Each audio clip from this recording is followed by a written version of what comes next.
सिद्धेभ्य तिमिरहरा जय दिट्ठी जनस्य दीवेन नत्तिकादब्बम तद सौखम सयमादा विषया किम तथ्य को बनती। आचार्य कुंद देव ने कहा है, जिसकी दृष्टि ही अंधकार का हरण करने वाली हो उसे दीपक की कोई जरूरत नहीं पड़ती है। जो आत्मा स्वयं सुख रूप है उसके लिए विषय किस काम के होते हैं, उनका प्रयोजन कुछ भी नहीं होता है।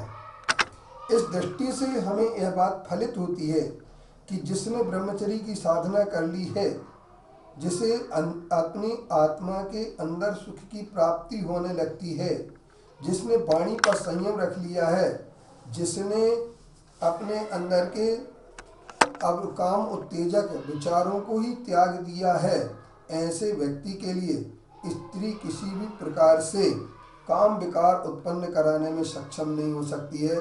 जैसा कि कहा है, चित्रम किमत्र यदि ते दशांग नाभिर्नीतम मनागपि मनो न विकार मार्गम कल्पांत काल मरुता चरिता चरेनो किम मंदरादि शिखरम चरितम कजात चित। यह मरुता जो होती है, हवा अगर चलती है कल्पांत काल की तो वह सब कुछ तो उड़ा सकती है, लेकिन सुमेरु पर्वत को उड़ाने में सक्षम नहीं हो सकती है।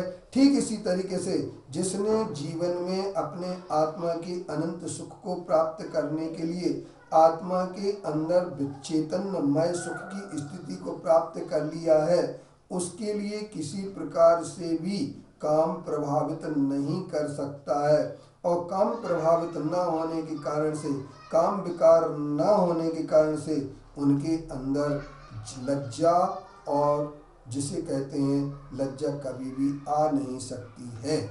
और जिनके पास लज्जा नहीं है, जिनके पास किसी प्रकार का काम वेग नहीं है और काम का रूप नहीं है, तो उनके लिए सबसे पहले काम निवारण के लिए नीरस भोजन करना बताया है।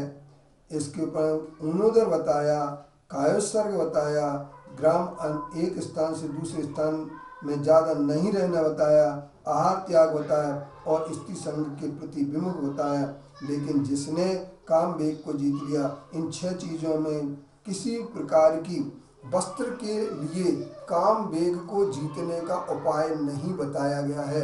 काम वेग को अगर जीतना है तो इन 6 चीज़ों में सबसे पहले नीरस भोजन बताया, दूसरे नंबर कम ऊनोदर बताया, तीसरे नंबर कायोत्सर्ग बताया, चौथे नंबर एक स्थान पर अधिक समय न रहना बताया, पाँचवें नंबर आहार का त्याग बताया और छठवें नंबर स्त्री संग से दूर रहना बताया। लेकिन वस्त्र के द्वारा काम नहीं जीता जा सकता है। जब वस्त्र के द्वारा काम को नहीं जीता जा सकता है, लज्जा ढकने के लिए, या लज्जा मन का विकार है या तन का, इस पर भी हमें सोचना होगा। लज्जा कभी तन का विकार नहीं हो सकती है, लज्जा मन का विकार होती है। क्योंकि लज्जा मन का विकार होने का सबसे बड़ा कारण ये है कि मन में आई हुई विकृति वाले के ही लज्जा आती है। क्योंकि हम लोगों ने कभी कभी जब गीत गाते थे या गाना गाते थे तो हमारे शिक्षक कहते थे तुम गाना गाओ, तो हम लोग कहते शर्म आती है सर, तो वो कहते तुम किसी की तरफ देखो मत, तुम्हें शर्म नहीं आएगी। शर्म को, लज्जा को यदि कोई जीत सकता है तो लज्जा तन का विकार नहीं है, वचन का विकार नहीं है, लज्जा मन का विकार है।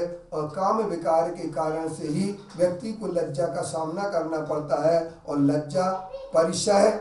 और तीसरा कारण उन्होंने ये बताया कि हमारे इन 3 कारणों से ही वस्त्र ग्रहण करने की व्यवस्था बनती है। लेकिन हम जब परिचय जीत लेते हैं, जब हम घृणा को जीत लेते हैं, जब हम लज्जा को जीत लेते हैं, किसी प्रकार की हमारे अंदर जुगुप्सा नहीं होती है, न स्व शरीर से न परे शरीर से। स्वभाव तो सुचौकाये रत्नत्रय पवित्रते निर्जुगुप्सा गुण प्रीतिर मता निर्विचिकित्सता। स्वभाव से ही शरीर अशुचि है, और इस अशुचि शरीर से घृणा किसी के शरीर पर भी की जा सकती है।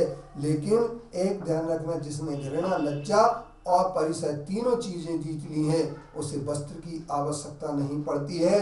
और यदि वस्त्र के लिए तिमिर हरा जय दिट्टी, जिसके स्वयं के अंदर ही तीनों विकार नष्ट हो चुके हों, काम विकार जिसके अंदर नहीं होता है, उसके लिए वस्त्र की कोई आवश्यकता नहीं होती है। वह निर्ग्रंथ रूप में आत्म साधना में लीन हो जाता है और आत्मा के लिए अगर उसके लिए दिशाएं ही अंबर बन जाती हैं, और जिसके लिए दिशा अंबर बन जाती है वह दिगंबर होता है। वह दिगंबर रूप में साधना करने वाला व्यक्ति आत्मा के कल्याण से जुड़ा रहता है, और ऐसे व्यक्ति के लिए हमेशा त्रैलोक्य पूज्यता का स्थान प्राप्त होता है। दिगंबराय सहोदराय सर्वे, सभी दिगंबर हमारे भाई हैं। हमें इस बात के लिए पंथ भेद, जाति भेद, क्षेत्रवाद, संघवाद, संतवाद से ऊपर उठ करके दिगंबरत्व के लिए हमें एक होना पड़ेगा, और एक होकर के हम दिगंबरत्व स्वरूप का डंका बजा सकते हैं और यह कह सकते हैं कि विश्व में सबसे अगर कोई बड़ी साधना है तो दिगंबर रहकर की साधना है।